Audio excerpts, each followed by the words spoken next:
Another day, another ulam. So welcome sa aking YouTube channel at sa araw na ito, samahan nyo naman po ako magluluto tayo ng sinigang na buto-buto. Unang ginawa ko po ay nagpainit lang naman ako dito ng mantika sa kaldero. Isinunod ko naman agad na igisa yung sibuyas at kamatis. Isinabay ko naman na ilagay itong patis bago ko naman po isang kutsa yung ating pork ribs. Take note mga langga, kaya ganito na yung hitsura ng aking pork ribs dahil napakuluan na po natin ito kanina. At kung napapansin nyo po ay hindi ko na po siya hinalo, gawa nga po na napalambot na natin yung ating pork ribs. So ayoko siyang madurog kaya hinayaan ko lang po siya na makirog sa patis. So nilagyan ko na rin po siya ng pangpalasa katulad ng paminta at magic sarap. After nga po na maibalik natin yung sabaw kung saan yun yung ginamit natin kanina nung pinalambot natin itong ating karne, kaya ngayon hihintayin ko naman po siya na kumulo bago ko naman po na ilagay itong iba pang additional na pampalasa dito sa ating sinigang.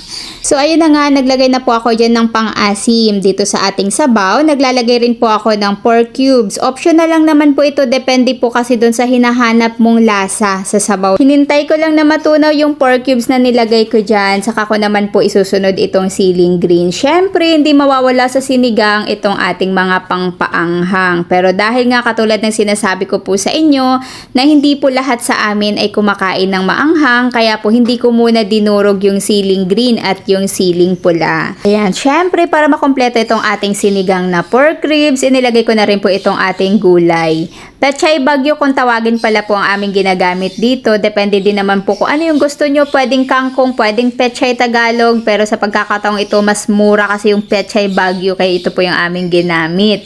Alam nyo, mas masarap sana kung meron tayong gabi. 'Di ba? Meron tayo kung may powder ng sinigang na gabi. Syempre, mas masarap sana kung meron tayong fresh na gulay ng gabi. Mas malapot kasi yung sabaw natin at mas malinamnam. Syempre, kakaiba yung flavor na naibibigay noon dito sa ating sabaw. Pero dahil hindi tayo nakabili, kaya ito na lang muna yung gulay na ating gagamitin. At sa palagay ko rin naman, iluto na yung ating gulay at mukhang okay na rin naman itong aking sabaw. So, tapusin na natin. Tara, pwede na tayong kumain.